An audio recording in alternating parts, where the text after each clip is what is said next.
Монгол Улсын ерөнхийлөгчийн хуулиараа доктортой байдлын яриа хэлцээ 2025 уур амьсгалын өөрчлөлт тэрбэн мод чуулга уулзалт 6 дугаар сарын 5-наас 7-ны өдрүүдэд төрийн ордонд болно. Чуулга уулзалт нь Монгол Улсад уур амьсгалын чиглэлээр хэрэгжүүлж байгаа бодлого арга хэмжээний уялдааг хангах, хөрөнгө оруулалт татах, олон талт оролцогчдын дунд хамтын ажиллагааг бэхжүүлэх, шинэлэг санаачлагыг дэмжих платформ болох юм а. Чуулга уулзалтанд дэлхийн улс орнуудын улс төрийн бодлого тодорхойлогч эрдэмтэн судлаач салбарын мэрэгчлэтнүүд оролцож байгаль орчин уур амьсгалын өөрчлөлтөөс үүдэн гарч байгаа нийтлэг сорилт бэрхшээл тулгамдсан асуудлуудыг хэлэлцэн нэгдсэн үндэсний байгууллагын доктортой хөгжлийн 13 дугаар зорилтын амлалтанд хүрэх хамтын ажиллагааг эрчимжүүлэх чиглэлээр чуулна. Түүнчлэн Монгол Улсын ерөнхийлөгчийн санаачилсан тэрбэн мод үндэсний хөдөлгөөнтэй уялдуулж газрын доройтол цөлжилт, ойн хомсдол, биологийн олон янз байдлын алдагдал зэрэг байгаль орчин тулгамдсан асуудлуудыг хамарсан 4 үндсэн сэдвийн хүрээнд зохион байгуулна.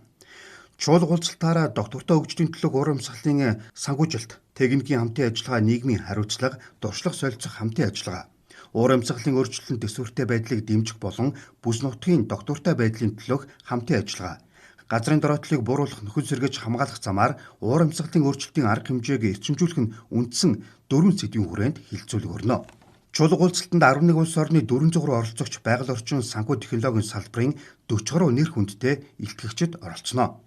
Жишээлбэл нэгдсэн үндэсний байгууллагын 8 дахь ерөнхий нарийн бичгийн дарга Бан Ки Мун сангийн тэргүүн Бан Ки Мун, Стэнфордын их сургуулийн Аз номхон далайн судалгааны төв Солонгос судлалын хөтөлбөрийн захирал профессор Жи Вук Шин, Унгар улсын ерөнхий сайдын тамгын газрын төрийн нарийн бичгийн даргын орлогч Питер Силачи,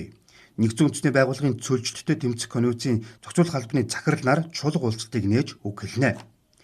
Харин Монгол Улсын их хурлын дэд дарга, Улсын их хурлын гишүүн гадаад харилцааны сайд, Монгол Улсын ерөнхийлөгчийн байгаль орчин ногоо хөгжлийн бодлогын зөвлөх, бүгд найрамдах Казахстан улсын эколог байгалийн нөөцийн дэд сайд, Дэлхийн ногоо хөгжлийн институтын удирдах зөвлөлийн дарга, Азад хамтын ажиллагаа итгэлцлийг бэхжүүлэх баг хурлын ерөнхий нарийн бичгийн дарга нар үндсэн илтгэгчээр оролцохоор төлөвлөж байна. Чуулга уулзалтыг Монгол Улсын ерөнхийлөгчийн тамгын газар, байгаль орчин уур амьсгалын өөрчлөлтийн яам, гадаад харилцааны яам, Бан Ки Мун сан, Америк нэгдсэн улсын Стэнфордын их сургууль, Аз номхон далайн судалгааны төв, Монголын доктортой санхүүжилтийн холбоо хамтран зохион байгуулж, нэгдсэн үндэсний байгууллага Азийн хөгжлийн банк, оюу толгой хязгаарлалтмал хувьцаат компани зэрэг байгууллага, хувийн хөвшил, иргэний нийгмийн байгууллагууд дэмжин оролцох юм а.